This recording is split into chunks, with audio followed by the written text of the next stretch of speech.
Texas లో handyman cleaning plumbing services కోసం సంప్రదించండి Insta service. Experience same day same hour service. For more details visit instaservice.com. Hi hello నమస్తే, welcome back to Suman TV. ప్రస్తుతం మనతో పాటు ఉన్నారు అడ్వకేట్ డాక్టర్ సాల్మన్ రాజు గారు. సార్తో మాట్లాడదాం. నమస్తే సార్. నమస్తే సార్, H1B వీసాలానే మనకి ఇంకా చాలా వీసాస్ ఉన్నాయి. B1 B2 స్టూడెంట్ వీసా ఉంది, F1 వీసా ఉంది, ఇంకా EB5 వీసా, ఇంకా చాలానే ఉన్నాయి. దానికి సంబంధించి ట్రంప్ కూడా గోల్డ్ కార్డ్ వీసా కూడా ఒకటి తీసుకొచ్చారు ఇన్వెస్ట్మెంట్ పర్పస్. ఒక్కసారి మనం B1 B2 వీసా గురించి మాట్లాడుకుంటే, అంటే దాని నుంచి ఏమైనా మార్పులు జరిగాయా దాని గురించి? ఎస్ అండి, అంటే ఇప్పుడు ట్రంప్ గవర్నమెంట్ వచ్చిన తర్వాత B1 B2లో ఎక్కువ మార్పులు ఏమీ చేయలేదు. ఎందుకని చేయలేదంటే B1 B2 వచ్చేసి ఈ కేటగిరీ ఏంటి అంటే రెవెన్యూ తెస్తాయి కంట్రీకి. రెవెన్యూ ఆల్రెడీ వీటి వల్ల వస్తుంది కాబట్టి వీటిలో ఎక్కువ చేంజెస్ చేయలేదు. H1B వీసా, తర్వాత స్పౌస్ వీసా, డిపెండెంట్ వీసాస్, వీటిలో చాలా ఎక్కువ మార్పులు చేశారు. ఎందుకంటే దీంట్లో రెవెన్యూ పోతాం, రెవెన్యూ తగ్గుతుంది కాబట్టి. B1 వచ్చేసి it's a business visa, B2 వచ్చి ఇట్స్ అ టూరిస్ట్ వీసా. ఇప్పుడు ఈ B1 B2కి అర్హులు ఎవరు? సపోజ్ మీ రిలేటివ్స్ ఎవరైనా ఉన్నారనుకోండి, అక్కడ మీరు విజిట్కి వెళ్ళాలనుకుంటున్నారు, లేదంటే కొన్ని సైట్స్ చూడాలనుకుంటున్నారు. సో మీరు ఈ B2 కేటగిరీలో మీరు టూరిస్ట్ వీసా అప్లై చేసుకొని మీరు అమెరికాకి వెళ్ళి అక్కడ మీరుండి ఈ వీసా పైనే you are allowed into the United States of America. ఈ B2 బేసికలీ సైట్ సీయింగ్ కానీ, లేదంటే విజిటేషన్ ఆఫ్ ఫ్రెండ్స్ కానీ, విజిటేషన్ ఆఫ్ రిలేటివ్స్ కానీ, అటెండింగ్ ఆఫ్ కాన్ఫరెన్సెస్, ఇవి కూడా అఫ్ కోర్స్ అంటే it is not totally permitted అనుకోండి, బట్ యునో సమ్ పీపుల్ వెళ్తారు. కొన్ని రిలీజియస్ కాన్ఫరెన్సెస్ ఉంటాయి, క్రిస్టియన్ కాన్ఫరెన్సెస్ ఉంటాయి. ఈ B2 తీసుకొని ఒక 3 days 4 days ఉండేసి ఈ కాన్ఫరెన్సెస్ ఇవన్నీ కూడా అటెండ్ చేస్తారు. B1 వచ్చి it's actually a tourist visa, sorry it's a business visa. ఈ బిజినెస్ ఏంటి అంటే యు ఆర్ గోయింగ్ దేర్. ఇప్పుడు it is not a investment business purpose, it is to conduct a business are to attend the conference, లేదంటే అక్కడికి వెళ్ళి కొన్ని business transactions చేసుకోవడానికి, agreements enter అవ్వడానికి, కాంట్రాక్ట్స్ సైన్ చేసుకోవటానికి మీరు B1 కూడా బిజినెస్ కేటగిరీలో వస్తుంది. మీకు EB5 వచ్చేసి EB4, ఇవన్నీ కూడా this is totally purely on a business. మీకు అక్కడ EB5లో ఏంటి అంటే you will be given an immigration, automatically you will be given an immigration. So ఈ B1 కేటగిరీ వేరు, ఈ EB4 EB5 ఇవన్నీ కూడా దేర్ ఇస్ అ డిఫరెన్స్ అనమాట. ఈ B1 B2లో ఎక్కువగా మార్పులు రాలేదండి. B1 వచ్చి మీరు B1లో వెళ్ళి మీరు బిజినెస్ చేసుకోవచ్చు. అట్లాగే B1 B2 కలిపి కూడా యూ కెన్ యాక్చువల్లీ అప్లై. ఈ కాంట్రాక్ట్సే కాకుండా B2లో మీరు you can have a sight seeing, visitation and all this.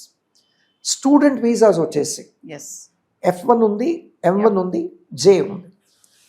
F1 అన్నది it is applicable for a full time student అండి. ఎవరైనా ఫుల్ టైమ్ స్టూడెంట్గా సాధారణంగా మనం చూస్తాం, ఇండియన్ స్టూడెంట్స్ అంతా కూడా మోస్ట్లీ MS చేయటానికి వెళ్తారు. ఈ MS it's about 2 to 3 years also. ఈ క్వాలిఫికేషన్స్ కావాలి యూఎస్లో, లేదంటే పోస్ట్ గ్రాడ్యుయేషన్ కావాలి. చాలామంది అంటే USMLE అప్లై చేస్తారు. USMLE తర్వాత మీ పోస్ట్ గ్రాడ్యుయేషన్ ఇన్ మెడిసిన్ అక్కడ చేస్తారు. సో వీటికి you apply for F1 visa. ఈ F1 వీసా మీకు ఫుల్ టైమ్ స్టూడెంట్గా మీకు ఒక వీసా ఇస్తారు. కాకపోతే దీంట్లో ఎగ్జంప్షన్ ఏంటి అంటే per week you can work for about 36 hours or 48 hours. So ఇట్లాంటి ఒక ఎగ్జంప్షన్ కూడా ఉంది. ఏంటి అంటే మానిటరీ సపోర్ట్ కావాలి ఫర్ ఫారెన్ స్టూడెంట్, అమెరికాలో ఉండటానికి ఫైనాన్షియల్ సపోర్ట్ కూడా కావాలని చెప్పి ఒక చిన్న ఎగ్జంప్షన్ పెట్టారు. ఏంటి అంటే మీకు work hours per week you have to work about 6 hours 8 hours, or in a month it's about 48 hours. ఇట్లాంటివి ఉన్నాయి. తర్వాత M1 వచ్చేసి M1 is for vocational training అండి. ఇప్పుడు మన దగ్గర కూడా ఇండియాలో చూస్తాం మనం, వొకేషనల్ కోర్సెస్ ఎన్నో ఉన్నాయి.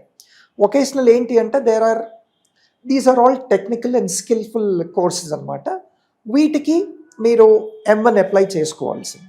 M1 కూడా సేమ్ ఇదే, మీకు దాంట్లో కూడా వర్క్ పర్మిట్ ఉంటుంది, అంటే వర్కింగ్ అవర్స్ ఇన్ని అని స్పెసిఫైడ్ ఉన్నాయండి. తర్వాత J కేటగిరీ వీసా వచ్చి ఇది కూడా యాక్చువల్లీ ఫర్ ఎడ్యుకేషనల్ పర్పసెస్. కాకపోతే ఏంటి అంటే ఫారిన్ నేషనల్ యూనివర్సిటీస్కి, అమెరికన్ యూనివర్సిటీస్కి ఒక ఎక్స్చేంజ్ ప్రోగ్రామ్ ఉంటుంది. Exchange of what, exchange of student interaction, as exchange of students program అని ఉంటుంది. అందుకనే మీరు చూడండి ఇండియాలో కూడా అట్లాంటి చాలా యూనివర్సిటీస్ ఉన్నాయి. మీరు ఒక 2 years కోర్స్ ఏదైనా ఇక్కడ తీసుకుంటే వీటిలో 6 months వచ్చి మీకు ఎక్స్చేంజ్ ప్రోగ్రాంలో ఉంటుంది, లేదంటే 3 months ఎక్స్చేంజ్ ప్రోగ్రాంలో ఉంటుంది. ఈ ఇండియన్ స్టూడెంట్స్ అంతా కూడా ఈ జే కేటగిరీ వీసాలో ఫారిన్ యూనివర్సిటీస్కి పంపిస్తారు. 3 months అక్కడ ఉండి అక్కడ వాళ్ళు దాంట్లో తరబీదు పొంది అక్కడ ఎడ్యుకేట్ అయ్యి then they will come back to India, ఇండియాలో డిగ్రీస్ ఇస్తారు. సో ఈ ఎక్స్చేంజ్ పార్టిసిపేషన్, ఎక్స్చేంజ్ ప్రోగ్రామ్స్కి మన జే కేటగిరీ వీసా ఉంటుందండి. ఈ F1లో కానీ M1లో కానీ జేలో కానీ ఎక్కువ మార్పులు చేర్పులు ఏమీ తీసుకురాలేదు. ఇవన్నీ కూడా మళ్ళీ రెవెన్యూ బిల్డింగ్ కోర్సెసే, ఎస్ రెవెన్యూ బిల్డింగ్ వీసాసే కాబట్టి వీటిలో ఎటువంటి చేంజెస్ తీసుకురాలేదు. కాకపోతే the documentation has become very very strict అండి. ఎస్ స్క్రూటినీ అంతకుముందు ఏంటి, ఒక స్టూడెంట్ వెళ్ళి వీసా అప్లై చేస్తే ఫ్యూ ఇయర్స్ బ్యాక్ దాని వెరిఫికేషన్, ఆథెంటికేషన్ అన్నది ఉండేది కాదు. So it was all like అక్కడ ఒక వీసా కౌన్సిలర్ కూర్చొని తనకి ఇది జెన్యూన్ అనిపిస్తే then they use to ask few questions, దాని తర్వాత వీసా ఇష్యూ చేసేవాళ్ళు. ఇప్పుడు అట్లా కాదండి. They formed an administration, they formed an mechanism అనమాట. ఎస్ ఏ సర్టిఫికెట్ అయినా కానీ వాళ్ళు దాంట్లో అప్లోడ్ చేస్తే they will get an approval all over the world. ఈ టాప్ యూనివర్సిటీస్ ఎన్ని ఉన్నాయో వీళ్ళందరికి కూడా ఒక పర్టికులర్ మెకానిజం వచ్చేసింది, especially to go to the United States of America for verification of documents. So అంతకుముందు ఫోర్జ్ డాక్యుమెంట్స్ కానీ ఫేక్ డాక్యుమెంట్స్ కానీ ఎక్కువ సబ్మిట్ చేసేవాళ్ళు. ఎస్ ఇప్పుడు ఆ స్కోప్ లేదండి. Immediately at the visa counselling సెంటర్లోనే మీకు దాన్ని ఒకవేళ అది ఫేక్ అవుతే you will be actually rejected and then you're liable for prosecution. So there are lot of changes అండి దీంట్లో. కానీ ఈ ట్రంప్ గారి గవర్నమెంట్ వచ్చిన తర్వాత మాత్రం ఎటువంటి చేంజెస్ లేవు, ఇవి ఎట్లాగే ఉన్నాయి. Documentation has become very strict, as scrutiny is more అన్నమాట. అంటే అవే రూల్స్ ఉన్నాయి కానీ కొంచెం స్ట్రిక్ట్ చేశారు. స్ట్రిక్ట్ చేశారు అంతే. ఎస్ స్ట్రిక్ట్ దేంట్లో చేశారు, అపియరెన్స్ కానీ స్క్రూటినీ కానీ వెరిఫికేషన్ ఆఫ్ డాక్యుమెంట్స్ కానీ వీటిని చేశారండి. ఎస్ సో B1లో B2లో ఎక్కువ చేంజెస్ రాలేదు. F1లో J1లో తర్వాత Mలో కూడా there are no much changes yes except for minor scrutiny and verification. So this is all about B1, B2 and student visas. Students. Thank you sir. Welcome.